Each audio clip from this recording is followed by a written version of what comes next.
Okay.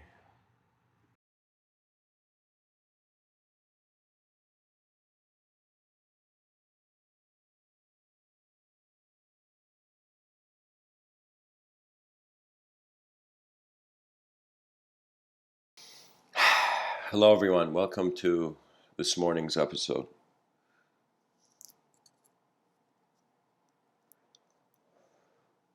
I would like to speak about a concept called vision before decision. And so you can even see it in a plural way where the human being, before deciding, can entertain visions of the moment, subjective visions of the moment. Aristotle has an important quote. I often mention it. He says, "It is the sign of an educated mind to entertain an idea without accepting it."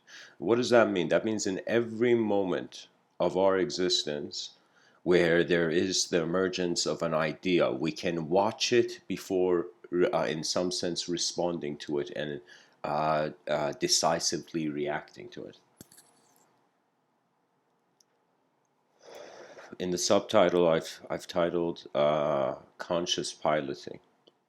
I want to connect this idea to an idea I've been speaking about actually a while now. It's called the pilots of consciousness. It's pretty much, I noticed that if we can pilot our bodies through space and time, we can, in some sense, pilot the attention to the whole moment. Now, the attention to the moment, I find, is a very unique thing because at some point behind your eyes, there is a non dual observance as the whole moment. There's a simultaneity of Purusha and Prakriti, and what that means is consciousness and matter. And so we are conscious beings in material forms engaging with the material universe, which inevitably we are subjectively moving in our minds. So I noticed that I move objectively in the external reality, but external reality moves subjectively behind my eyes. So, in some sense, be in front of your eyes, you have to consider objective movements. Behind your eyes, you have to consider subjective movements. And subjective movements aren't per se movements, they're just reversions. They're reversions to moments where there was either less movement or less noise. You see, life can be divided in an interesting through various axes. I consider you can see life divided between a sort of known factors and unknown factors. That means throughout your day, you have a certain range of expectation and consideration of the uh, the territory you're in, and at the same time, there is also I don't know how to say it, but there's an observance where behind my eyes I have fathomed my own self in different moments. I feel it's like the body is alive, but the mind is living. You see, the body is simply present, but the mind is its direction. The mind is the velocity of existence, where there is momentum in accordance to a certain direction of meaning.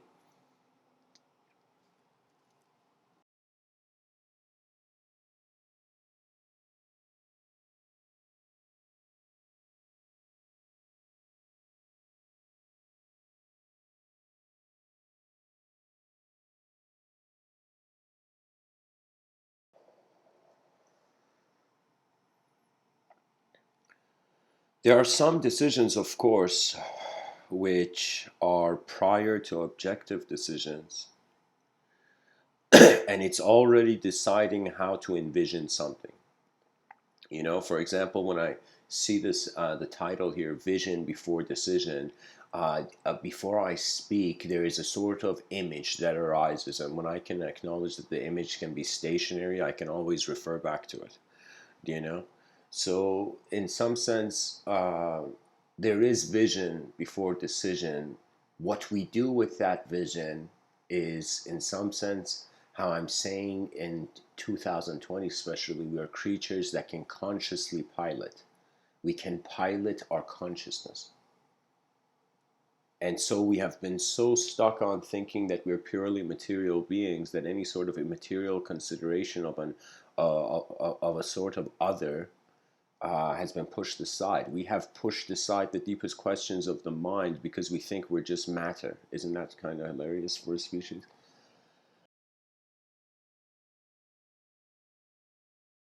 And to be honest, it's not that we have pushed it aside. It's just we have adopted a template to reality that ignores. It's as if like based on how you drive, there will emerge blind spots. And I find in the blind spot of a rational materialistic society, the irrational and immaterial is going to be revalued. That's what happens. That means what is irrational now may be rational thousands of years later, or what was irrational thousands of years ago is rational now.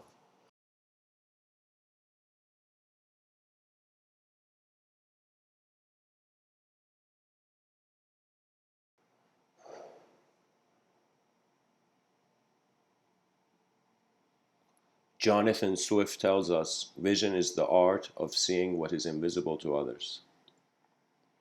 And so, what that means is you're, in some sense, considering the invisible factors before your decision. A decision is vision plus action. Do you know?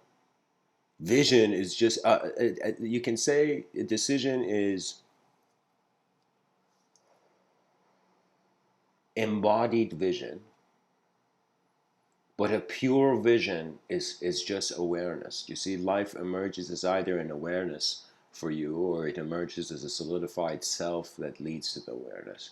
Of course, we are dependent on this body. This body is so fragile to some degree that in the dark times of psychology, what I mean by that is psychologists nowadays have become like angelic ears for man's problems. But back in the day, there was a lot of disturbance. Michel Foucault, this French philosopher, spoke about the institutionalization of the strange. That in some sense, when this happens in any system, guys, when the person feels what they see is more true than what others see. Any human being in any system, any tribal dynamic, whenever that being feels they are more certain, they begin deciding. Do you know? I don't know how to say it, but it's like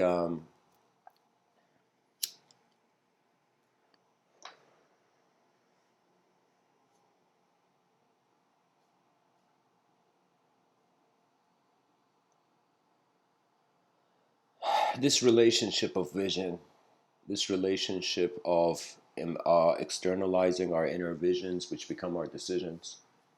Life is phenomenal, guys, and it has no easy way out. That's the honest truth of it. It is too mysterious, it is too chaotic sometimes, or too perfectly ordered. And in this phenomenon, do you know how many days there have been? I have thought, is this world like, religious what do you call it? Religious texts, like, I was raised in a religious environment in my youth. And the religious text says as if God has put such all the vegetation and everything for man, as if this world is made for man. And I remember being a kid going to my grandfather's like backyard. He had apple trees, and I remember holding an apple and thinking to myself, how is this apple perfectly sized for my hand? As if if for a second I was looking at all trees and I'm like, did my hand adjust? Did my hand evolve to the size of the apple, or did the apple evolve to the size of the hand? And if the apple evolved to the size of the hand, then it would be a suggestion that the world is conscious of the conscious movements of man. That means in certain modes of behavior, the world hears you. In certain modes of behavior, the world doesn't hear you. Like right now in these talks, I find myself speaking very smoothly, but I have been I've been pushed around by communication a lot in life. You know, I have found myself in moments where the inner reality could not be perfectly externalized. I've been in moments where my external behaviors couldn't be internally comprehended.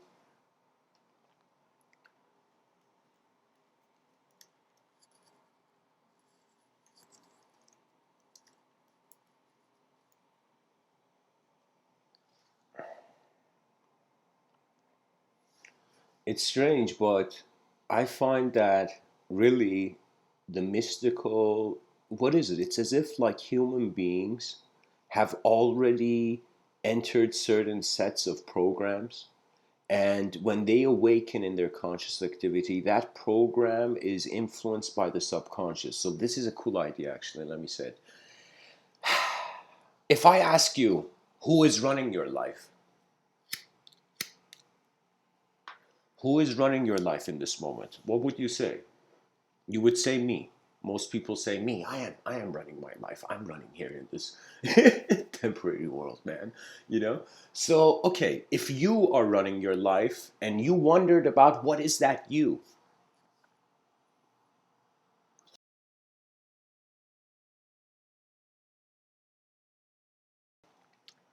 I have found that you every time.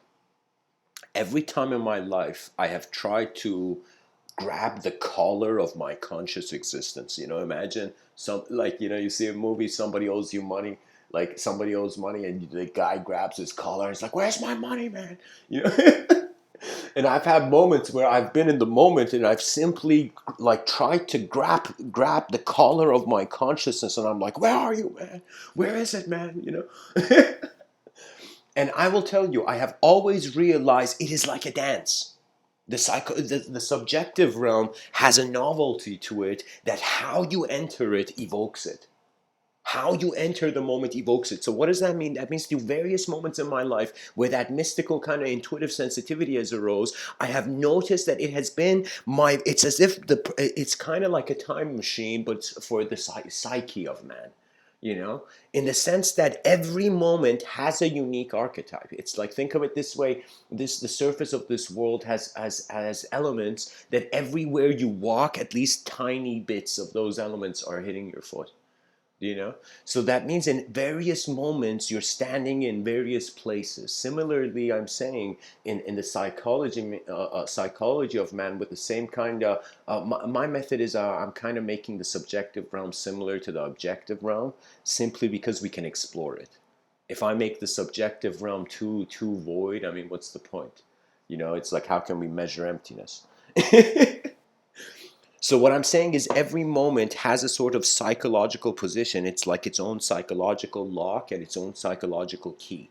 And so when that key goes into that lock, the attention releases from the archetype. And usually attention stays in the archetype if it has to fulfill a story. You see, archetypes are, it's kind of like they're tools in the hand of man. The tool is only in the hand because the person wants to build something with it. So think of it this way, that your mind is endlessly developing tools of self-consideration. Now, the true nature of vision is chaotic. I will tell you.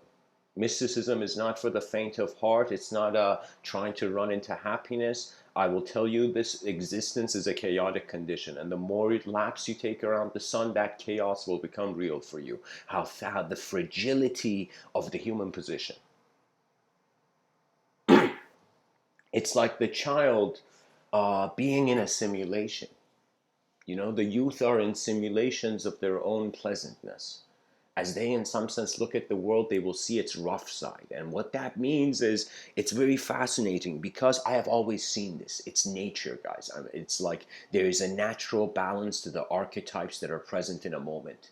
That means when somebody acts chaotic, that chaotic person creates the ability for an archetype to suddenly become ordered. It's as if when somebody says something wrong, then everybody in the room's like, no, that was wrong. They correct the person. That correction only exists because the wrong was here first. Man is meant to, uh,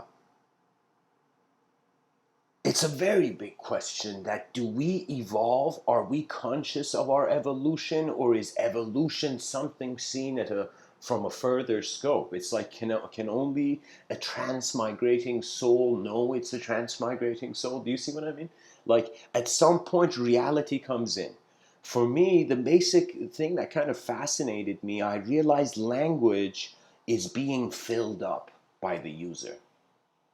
That means when I use the word vision, like the title Vision Before Decision, I think of all the moments in my life where there was a vision that I observed prior to action. And it doesn't mean that every time, just because the person is mindful and observant, everything is going to be a smooth ride. It's like life has so many complex factors. But the cool thing is you can navigate, you can pilot through life's complexity through simplicity, but not a simplicity of your own choosing, by the simplicity that every moment activates. Do you know, I feel like there is an illusion the species is keeping, and if it breaks this illusion, it may not be ready to see what's after. What that means is, this is tragic, but unfortunately, it's the reality of the world we live in, that there are children in some countries that bombs are hitting them, and the parent looks at the child, sees the futility of the situation, and the child sees the parent is scared or something, but the child, and the parent looks at the child and says, as Plato would say, a noble lie. He tells the child, for example, that there is nothing wrong, sweetie, but the skies are falling down in another dimension. So you see, it's as if like the vision before the externalization is crucial. There has been times I honestly feel this, that there is an incredibly globalized emotional connection simply because of commonality of human design. That means, imagine you falling down, just tripping somewhere. Now you've tripped. Imagine you're passive, you've tripped at all. So you see, you fell. Now, when you fell, imagine there was your whole species was right there watching you as you fell. When you fell, the species would suddenly see, oh my God, there is a potential for many to fall. Do you see? So suddenly the emotional connection comes quick. That means there is backup programs of empathy regardless of how cruel the logic becomes, the rationality of the civilization becomes. Because I'm telling you, it's not about perfection. Perfection is for machines. Human beings are not in this life to be perfected creatures, to be ultimate space of truth walking in illusions. It's like, what is this? Are we mascots for enlightenment? Life is about the authenticity of the opportunity of every day that you get to live once. The new is more powerful. The new is the leader of the old. That means I am very fond of Sri Ramana Maharshi. Some people consider this man to be one of the most incredibly enlightened and liberated people. And I've seen many people with various stages of this is something personal, of course. I entertain this playfully, but sometimes I feel I'm standing beside the lords of karma and watching the world. And that's a playful metaphor I'm using, in the sense that I can see the value of existence, irrelevant to thought or not in the moment. So I can see the movement of the attributeless moment, which is a very incredibly hilarious statement to say. But what it is there is something, guys.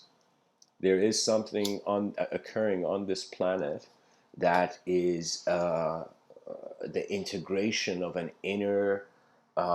It's like an inner pillar keeping an outer world, and an outer pillar keeping an inner world, and both these pillars are keeping the moment. I find myself to have been afraid of emptiness. When I was younger, I was afraid of it. And still, I remember experiencing a moment. This is actually fairly recent. In the past few months, I experienced like literally something happened, guys, that I felt my my moment was lifting. Literally, I felt my attention was gonna leave my existence through my breath. You know, for a second, I was thinking my consciousness, like a balloon, was about to be released into the sky. It was a very scary moment of my life. But in that scary moment, I saw how empty handed I have been, and that everything that has stuck around has been a miracle.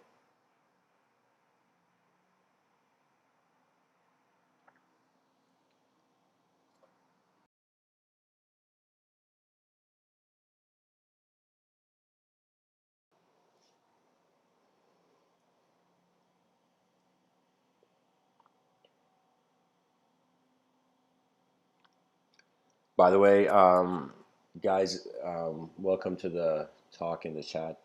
Uh, I don't know how to say it, but I think the title of this episode needs to be written on T-shirts.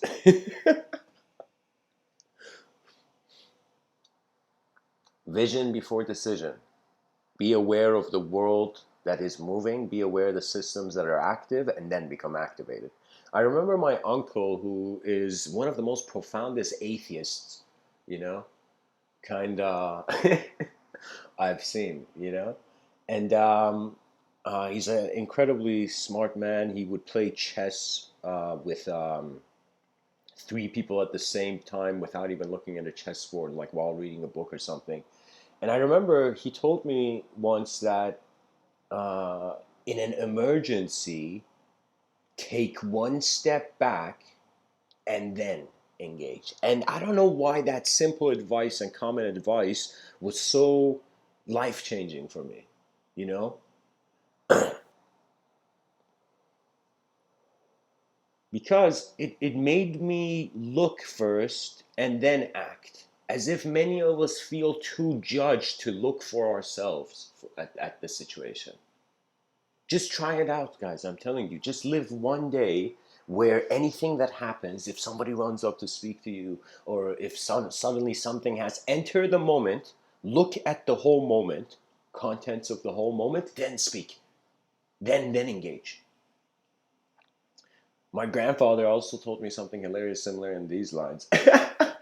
He was this is back in the day when he was in Iran, and he pioneered like some part of the leather shoe industry. And anyways, he told me in a business meeting, let everybody speak first. Be that kind, polite man who lets everybody speak first. After you have heard everything, then speak. And obviously, you can't hear everything. But what it means is when you see how moments of intelligence are looking at a common moment of intelligence. This is life, guys. Life is all about unknown moments of intelligence and known moments of intelligence. The moments where you know something, look at the stars and say, thank you. I know what this means, And the moments where you don't know, that is when you become an explorer.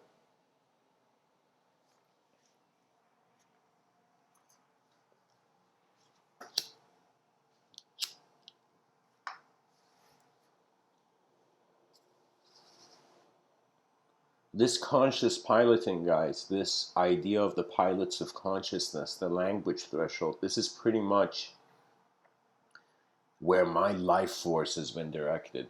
And it doesn't mean it has to be something of consideration for everyone, but I feel that what the difference in skill between a member of an advanced civilization and the member of a non-advanced civilization is simply in the inner authorization of ability and reality, right? So I'll give you an example. Like, for example, this talk, okay, this talk I'm giving right now. If it wasn't real for me, these words that I'm saying wouldn't exist. And when I look at the reality behind these words that I'm saying, they come back to experiences and imagery. What that means is where your memories are living is also where parallel potentials and imaginative constructs live as well. So what that means is, you might not believe it, but memory is from a certain emotion being refabricated in the moment. When you remember something too many times, you change that memory through the influence of every archetype of every moment you've remembered it. So what does that mean? That means, just like the observer effect, just like in the double slit experience in physics, quantum physics, we find that the observer influences the object of observance experimental result. Now, the greater realization of the observer effect is that it's the observer is dictating the subjective context of the objective phenomena being received. What it means that if you look at something and your engagement with something influences what you've engaged with, what you've engaged with is not the same thing as before. What does that mean? That means the attention of man is like fire. It's like the element of fire. It purifies the objective moment through a subjective lens. The pilots of consciousness is pretty much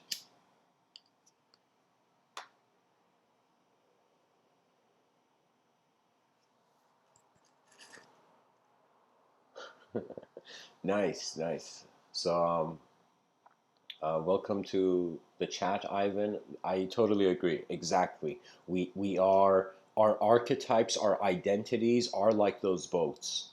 Do you know? And really, the piloting of attention, this is the tricky part. It's not a tricky part, really. It's not like it's a game. It's nature is nature, first of all. Nature moves at a pace where it doesn't.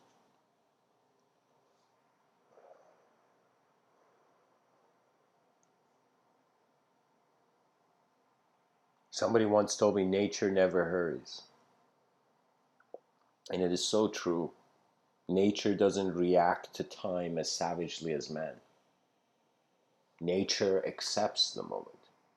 To be honest, a human being that accepts the simplicity of the moment, only then they can accept the complexity.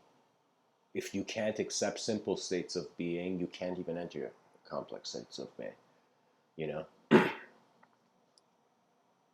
This is important because even if you enter a complex state of being, you won't be able to comprehend it. It's an oscillation between simplicity and complexity. This is so important in the psychology of man. And something cool happens too with the intuition. I should probably speak about the intuition. Yeah, I got like 30 minutes before I gotta run out, head out. So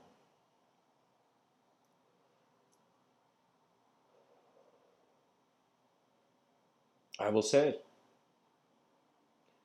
From the beginning of my life, there has been various moments where just as I have seen stuff happen externally, I have seen stuff happen internally. The internal phenomena changed at a quicker pace. That means it came and went quicker. But it also was the direction of meaning. And so you can say we are eyes in space looking at matter.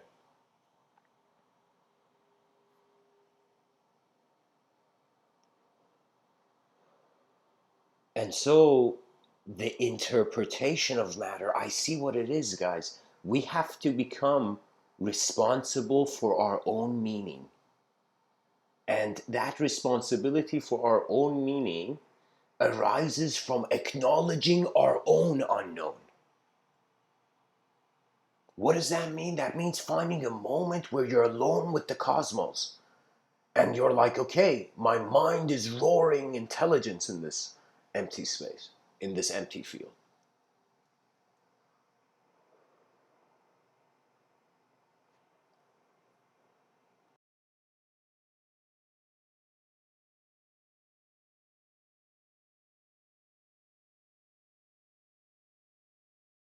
All beings are weak at first until they attempt their own strength, their own truths, their own meaning.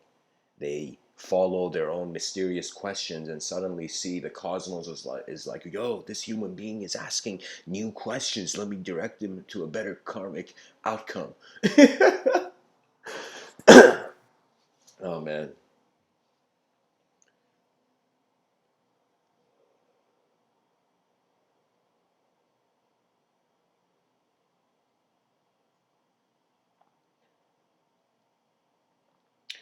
Shri Nisargadatta Maharaj, I'm going to tell you guys his story. This is kind of good to know. Shri Nisargadatta Maharaj, I want you to imagine, guys. I'm going to say the truth, he was an incredibly poor and uh, unfortunate, not unfortunate, he was poor and his appearance wasn't as pleasing. And he was a cigarette salesman in India. And I remember before seeing this guy talk, when I saw his house, like literally there's a video, I don't know if I can find it, but if you Google Shri Nisargadatta Maharaj, you'll find a lot of stuff on it. Anyways, this man, here's his story. He's a poor cigarette salesman, you know. That means when he looks at the Lords of Karma have banished him from external grace.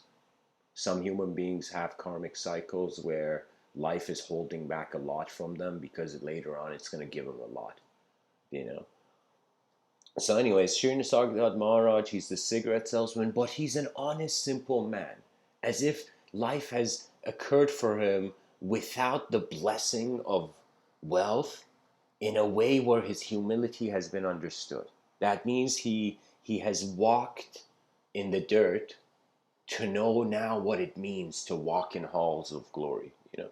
But anyways, so what's his story? Shri Nisargadatta Maharaj, the cigarette salesman, one day a friend of him comes up and he's like, hey, Nisargadatta, what's up? You know, and Nisargadatta, I think it's a title that's given to him. But anyways, so, or maybe it's his exact name. But Shri Nisargadatta Maharaj, you know, before he's Shri Nisargadatta Maharaj, his friend comes to him and he's like, hey man, there's this enlightened guru. I want to go see him. You should come too. And so he chooses Shri Nisargadatta Maharaj. He's so fascinated. Indian culture has this incredible humility of having an ultimate kind of multidimensional truth behind the culture's mythology, which renders class distinction equal. That means that when all of material reality is seen like a simulation, seen to be false, in some sense, then it's like the rich and poor are both in the illusion, you know. But both in the simulation, you know, holographic universe, yeah. So anyways, Shri Nisargadatta Maharaj and his friend Shri Nisargadatta Maharaj finds this is a blessing, and he comes to this guru, and it's this enlightened man. He's sitting on like this cloth, and so Shri Nisargadatta Maharaj comes, this humble cigarette tobacco salesman, you know, and so he just stands there.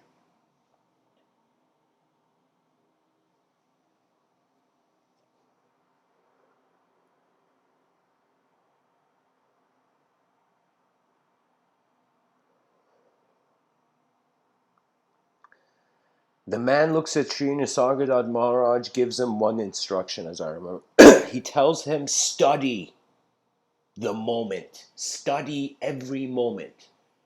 So imagine going to school, uh, imagine being a little kid, coming back from school, and your parents are like, so what did the teacher, what's your homework, little guy, And then you're like, my teacher told me to study every moment of my existence till the day I pass from this material reality.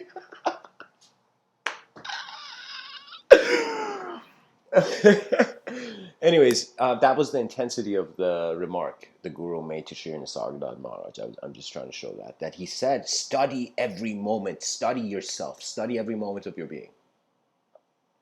Now, Shri Nisargadatta Maharaj, because this man had a sort of enlightened archetype for him in that moment, he takes his words on a very sincere level, as if literally he's been living this simple kind of life, and now suddenly something he has to trust. He has to trust the new, or who will he be? And so he trusts the guru, and then they leave. And after he leaves, the guru Mahasamadhi's out of his body. That's another way of saying he consciously leaves his material body in that Vedic context of metaphysical thought, you know, Indian mythology, metaphysics. I could say not per se just mythology. Mythology is metaphysics personified through story, to be honest. Uh,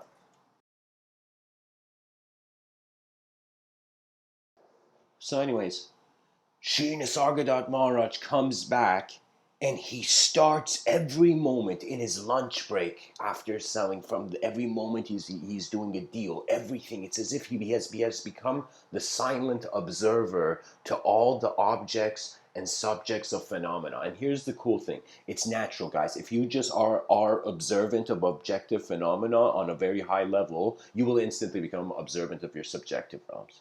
That means you can navigate through language easily. So I'm telling you, you might not believe it, how much your relationship with the objective world is suggesting the potential of your mind.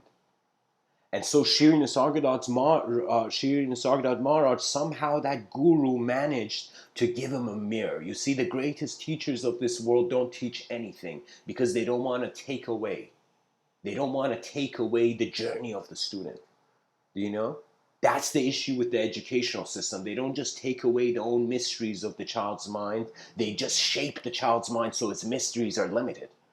Do you know? This is why I say attention is the most important resource. This is why the next generations of mankind are going to, it's piloting of attention. It's not just sitting and just writing. It's when words are now shouting. It's like the words of the author are shouting at the author, go act, you know. So imagine writing a book that shouts at you, why are you writing? Run out there, you know, like, you know.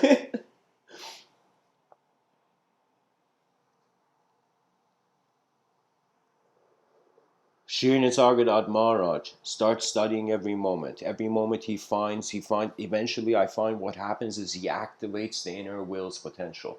When the inner will is activated, that means just think about it. You are a person going about life normally. Something happens that requires you to have in some sense, to experience a new relationship with your intelligence. Any moment I see fear, I ask myself, all right, why is this thought here? I'll tell you something fascinating, guys. Like, there's been moments in my life where there were chaotic incidents, you know, and I was in the UK, and my girlfriend at the time, she got into some trouble, and there was a moment where I had to make a decision where we had to go, do you know? And my feet froze. My feet literally, I was on the sidewalk thinking about this messed up situation we were in, and in that moment I was like, my feet froze, and only the name of one random friend who, I was living in UK Birmingham at the time. Birmingham is not per se the safest of cities, but uh, anyways, in that moment, suddenly this name of a friend comes who's been living in Birmingham for a long time, and I call him. I explain the situation to him in 1 second and ask him what would he do, and he tells me, "Don't go. You know, don't go to this where we wanted to actually go." Where my girlfriend was like pulling my hand to go, and it was intense because suddenly it was like my free will, based on other subjective concerns, was deciding the nature of the moment. So believe it or not, it was a very profound moment where just the arrival of the fear shifted the psychological kind of attitude, right? As if the fear, in that moment, my relationship with life, it was like if Shri Nisargadatta, the same attitude, just study the moment. If I was to study that moment of chaos, where like life, I consider it's like it's neither 100% order or 100% chaos. It's 50-50, you know, because we need balance. You know, if you're not balanced, you can't surf the waves of existence. So you need to find balance. Now, this balance is very crucial because in studying the moment, maybe I can intersect it here. In studying the moment, it's like, just check this out. Shri Nisargadatta Maharaj has this thing where he says, when I see that I am nothing, that is wisdom. When I see that I am everything, that is love. And in between, my life moves. What that means is this dude went from being this poor cigarette salesman to a consciousness oscillating between realizing it is the totality of the space of its awareness, but it is also the dance of the contents within. You will find a new honor only when you live a new life. There's no other way. There is no other way to change the past other than moving the attention to something new.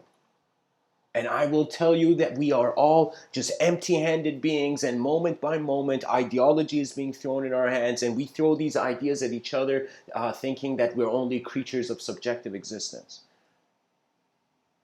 For me, the way I am kind of being motivated to wonder about the metaphysical is very odd. You could say it is very non-spiritual. It's as if it's before the idea of spirituality is even needed. I was wondering about language and how it is alive. And so this oscillation between being everything and nothing, that means a part, like imagine one brain hemisphere is trying to destroy everything it sees, and one brain hemisphere is trying to create everything it sees. One part of the brain hemisphere is like order first, then chaos, and then other part of the brain hemisphere is like no, chaos first, then order. And so the man's mind is shifting between a vast dualistic spectrum. Really, 2020. Let's just look at it. It's like I have this relationship with numbers, guys. I guess I'll share it. You see, for example, this is a playful, hear this incredibly playfully, that I'm saying, for example, sometimes numbers are significant for me. Sometimes the way I listen to these Mr. Within talks is that, first of all, I tell people don't listen to more than one or two of them a day, you know? And also realize that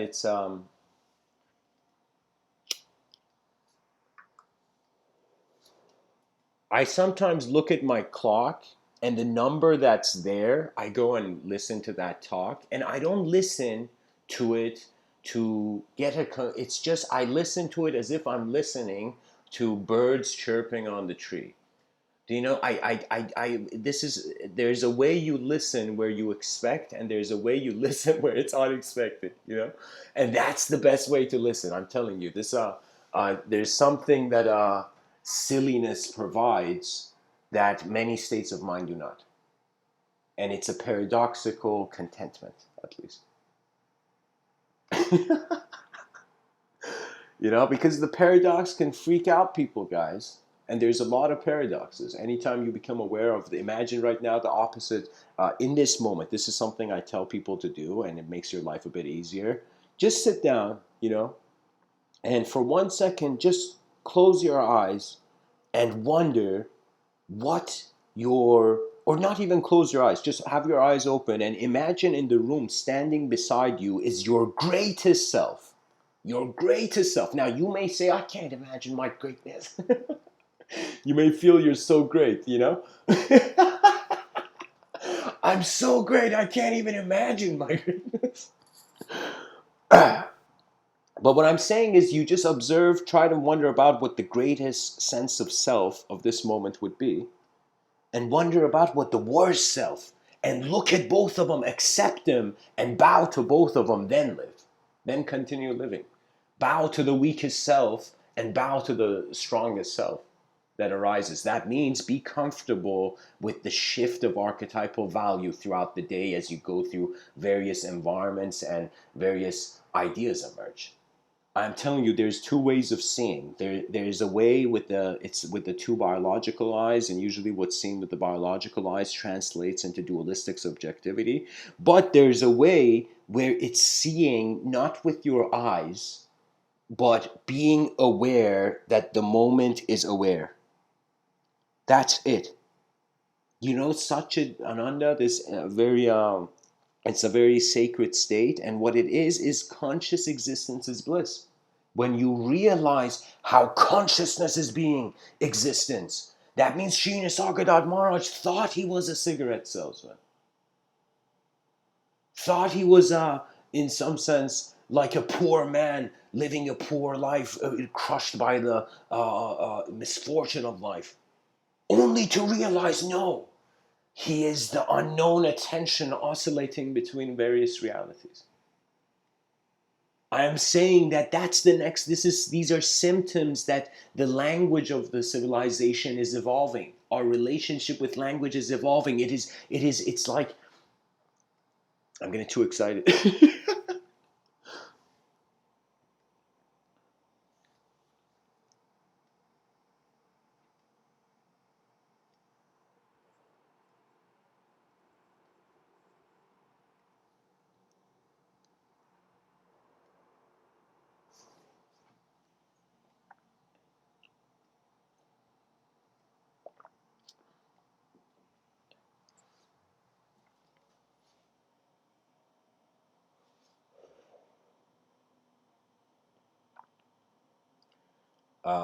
Yes. So Ivan, I'm looking at the chat section. Remove stressors in the natural state of the brain is a blissful state, you say. So yes, yes. The cool thing is that think of those stressors, okay, as every environment you go in being the voice of the environment, also interpreting in accordance to the voice of your inner environment.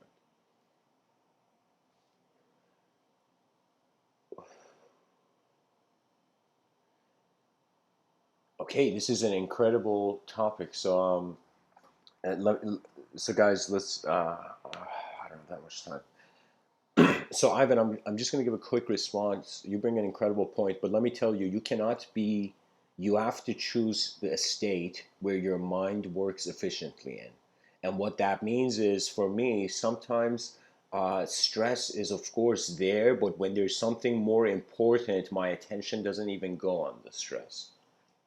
You know, it's as if the moment is too important for me to even have my attention conceive an inefficient self. You know,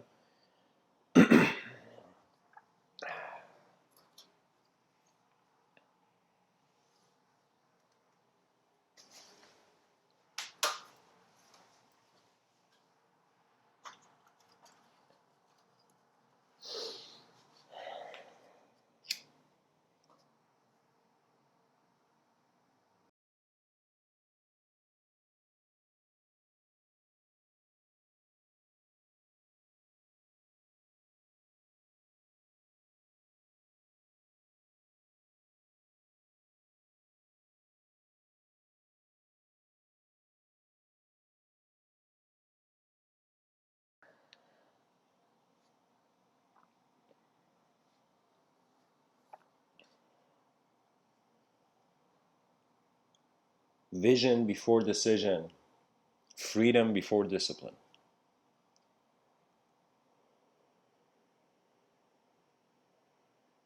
The freedom to see the moment, to see all the values. Like, check it out. Imagine your moment of being is a bag, and you open this bag and you're seeing various content. So, the subjective landscape is various things that the person has been exposed to. Now, I noticed that the things that really were answering the deep questions my whole being was yearning for, I learned quickly. The things that were like anytime you notice a mystery and you go towards it, then life gets a value where it's like you're authentic by nature because you're exploring the new, you know.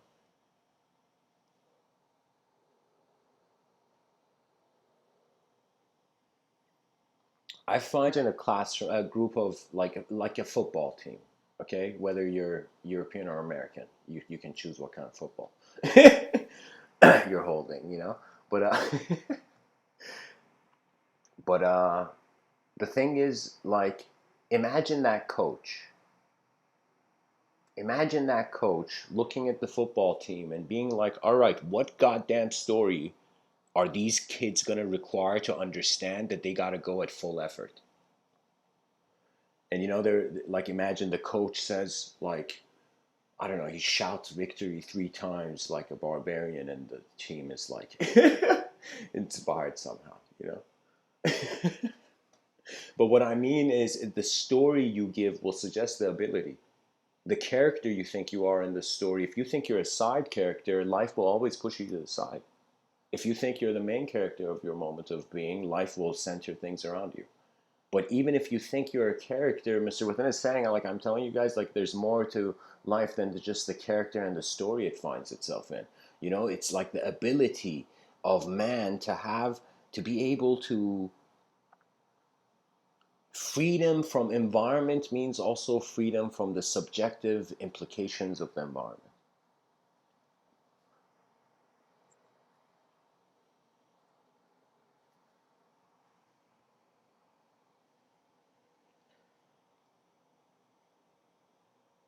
In the Rebhu Gita, they speak about human life pertaining to four states. The fourth one is a bit mysterious, it was more elevated. The three states are the common ones that the human being has a conscious waking state. So you're this biological organism that wakes up and ta da, you're in the conscious waking state. You know, and you go and live and do various things. And conscious waking state is really the fields where free will actually has an ability to be individually conscious. So when you're awake, it's like, don't make the ego too much of a burden. Go live the life of a person, but be aware how the life of the person is codependent to the world of that persona, and how we're journeying behind our eyes through. We are wearing many masks. Do you see? And the only when we take off the mask, our true nature is silence, and that's heavy. That's heavy for a civilization that's so language obsessed, right? And so the evolution of the creative endeavor is even towards the pursuit of allowing the unknown to be able to be wondered about. This is why I cried, guys. I'm from a country of Iran, and I cried it when I read. It wasn't just, I didn't just cry for my own country. I cried for all the countries that had not been given ideological freedom of human rights. That means they were given freedom of speech, but they were not given freedom to see. And speech, you can, it's like, what are we talking about? Stuff that we've seen, you know. So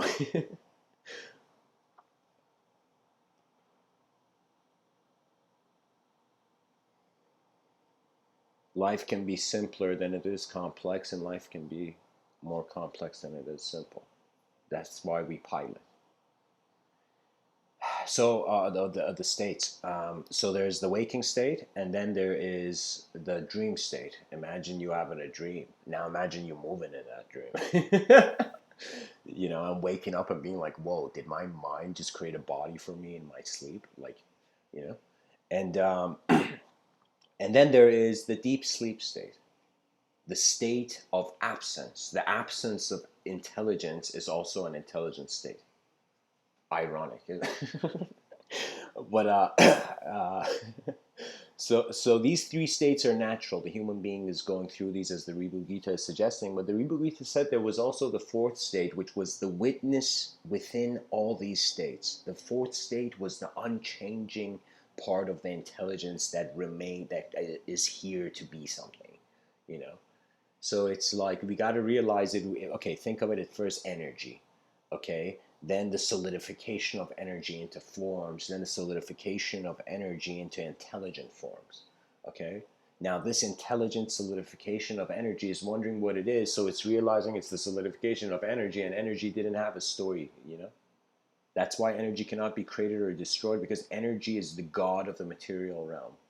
It is literally the one word that is within everything and everywhere. And do you see what I mean? Energy is like another way of saying God, you know, similar to how many mystical traditions they say, what do you call it? They say God cannot be created or destroyed, or in the Satloka or Brahma Loka, the supreme consciousness is of this immortality, and not even immortality, of this eternity. As if it's like we think eyes lead to sight, but sometimes it is sight that leads to eyes. You know, that means like imagine a movie projector of the film Matrix, and when Neo takes off his glasses, as if the film projector is actually realistically projecting his eyes. You know, so not as much of a strong metaphor, but you know what I mean. So it's establishing the same way you would enjoy a bird song throughout the day in a walk in a park. Similarly, you will start enjoying your own existence, your natural ways of just being a being. You know, and so there comes the choice of any. I find it's no longer survival of the fittest; it is survival of the efficient vision.